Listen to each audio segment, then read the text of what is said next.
have fear of heights and be phobic of heights if he takes air gliding tours and jumps off mountaintops. This person doesn't have a phobia. The phobia is fear of something. We are not afraid of Islam. We're addressing Islam and confronting Islam. How is that phobic? If you look at every single accusation of phobia, it's not Islamophobia that we need to be worried about. It's really Islamophobia phobia.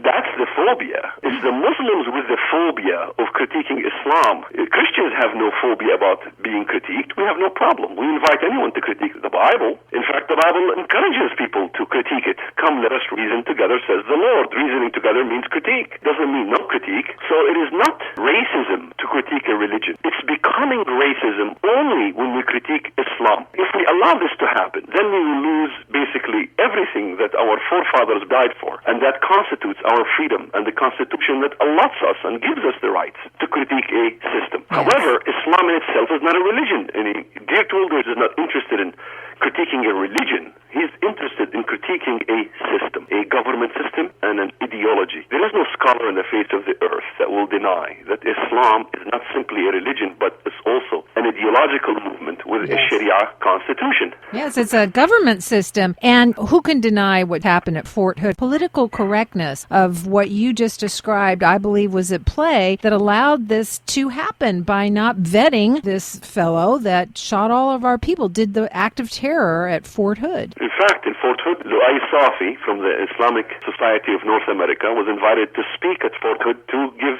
sensitivity courses to our soldiers at Fort Hood. Wow. The Muslims say, we can kill you, now you can open the doors for us to basically Islamize you now. And they're succeeding. So the whole claim about Islam being a peaceful religion is a farce. The peaceful religion is the kind of religion that if people criticize it, the constituents and its followers will pray for you. That is Christianity. The unpeaceful religion or the violent religion is the kind of religion that if you criticize it, the constituents and the followers of that religion will tell you, you better say that our religion is a peaceful religion or we will kill you. That is Islam. And like this young 17-year-old girl, I mean, kill their own. As we well know, we've done many shows about honor killing right here in America. That has occurred. This young girl in Florida forced to go back to her family that wants to kill her because she converted to Christianity now. Right. We need wake-up calls. Yeah, and by the way, the problem is that the West forgot to look at the Bible already warned us. It told us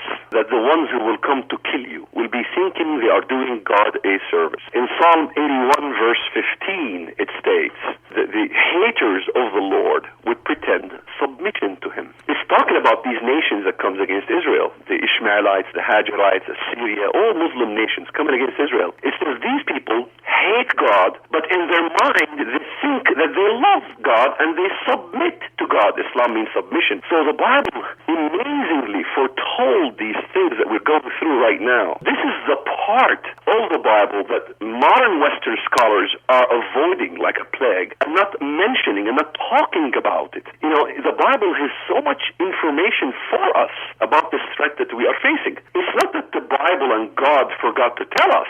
It is that we forgot to look at what God has already been telling us. This is why I titled my book, God's War on Terror. Very interesting. We're talking with Walid Shoebat, author of, as he said, God's War on Terror, Islam Prophecy, and the Bible. Well, Walid, this is so fascinating, and I can't wait for part 2 when we talk more about, well, for instance, Islam's Mahdi or their own Messiah. And what about Gog and Magog and some of the Western analysis, as you've mentioned, that does not necessarily line up exactly with what the Bible says. So why don't you go ahead and tell our listeners the best way that they can get a hold of your books, including God's War on Terror, your website address, and so forth? No problem. They can either get a hold of God's War on Terror through 2 ways.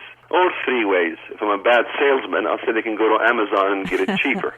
If they go to shoebat.com and want to support our work, shoebat.com, just as you put the word shoe, you put on your foot, and bat, B-A-T, shoebat.com. Or they can call a number, 720-935-2826, 720-935-2826. Great. Well, thanks so much for this. I look forward to part 2. Thanks, Myles, also for your contribution. And everybody watch for part 2 with Walid.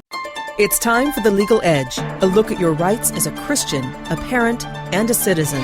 And now, with a look at what's happening on the legal front, the president of the Pacific Justice Institute, Brad Dacus. Pacific Justice Institute does not only litigate, but it also educates. This is especially true with its Faith in the Workplace video seminar. This program encourages employees and employers to know their rights to express their faith at work. This includes workplace Bible studies, the freedom to say God bless you or Merry Christmas to fellow workers, and the right to even have a company chaplain for employee spiritual guidance. The First Amendment clearly grants free religious expression in all of life's circumstances, including the workplace.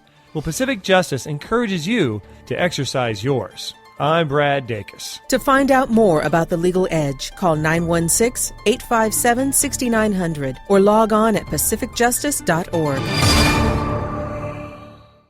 Changing Worldviews with Sharon Hughes. Broadcast journalism you can trust. What's going on in the media, what's happening in our nation regarding the truth of Israel is so upsetting. It's so wrong that to have your voice here coming right out of the San Francisco Bay Area is an incredible blessing for everyone that tunes in. You know, I travel around the world. When I go back and forth, especially to Israel, people are stunned when I say that my friend Sharon has a conservative, wise, anointed, brilliant show coming right out of San Francisco to the whole world, and they are shocked and very pleased to hear about your work. Well, thank you. Changing Worldviews is funded entirely through the tax-deductible donations of our supporters. If you've not done so already, renew your active support today. And if you're new to Changing Worldviews, would you consider helping us with the donation, becoming a monthly partner to help get the truth out and tell the world the side of the story that mainstream media doesn't report? There are those on the front lines and those on the back lines, but it takes the whole army to win the war. Sign up today and receive our best show of the month on CD, Sharon Sang It Like It Is newsletter,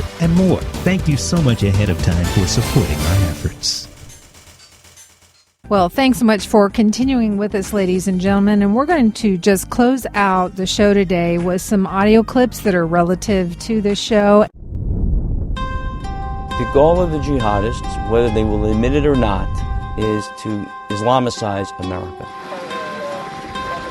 They believe the whole world should submit to Islam. So when they're coming into the United States of America, they want to see Sharia law be implemented. I have nothing against Muslims, but I fear the Islamization of our societies. What the Muslims have done in our country is use their democratic freedoms to gain footholds in strategic places, and so they then begin also to set the agenda. Islam, a religion of peace or a major threat to Western civilization? Those who insult Islam, and that includes Salman Rushdie, to Geert Wilders, the Dutch parliamentarian who just produced the film Fitna, are marked for death. I made a movie, a short film, where I used certain verses out of certain surahs and then combined with real-time images of 9/11, of Madrid, of other most terrible things that indeed happened within the Islamic ideology. For his boldly speaking out on Islam, Dutch Member of Parliament Geert Wilders now has multiple death threats hanging over him. He also faces so-called hate crime charges against him by his own government. I believe it's 5 minutes to 12 in Europe.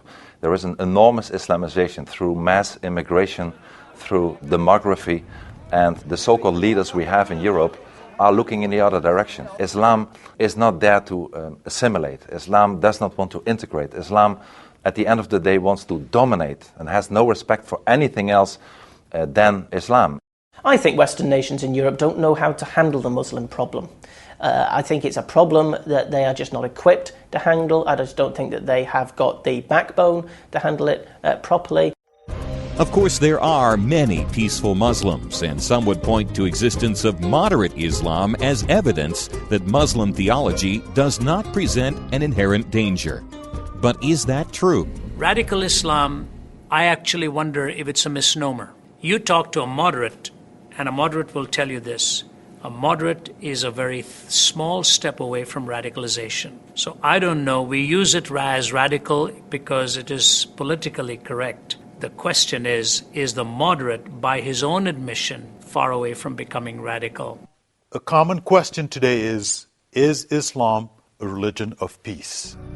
If we look at what is done to an apostate, someone who leaves Islam, even when it is a son or a daughter, he is killed.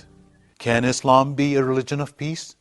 The reason that you cannot see my face is I am an apostate. I used to be a Muslim, and I recant my faith. And in Islam calls for my death. With Iran seeking nuclear weapons to obliterate Israel, with Islam on the move in Europe and elsewhere, is there any hope for our world? The only answer to Islam and what's happening around the world is the gospel of Jesus Christ. There is no other solution.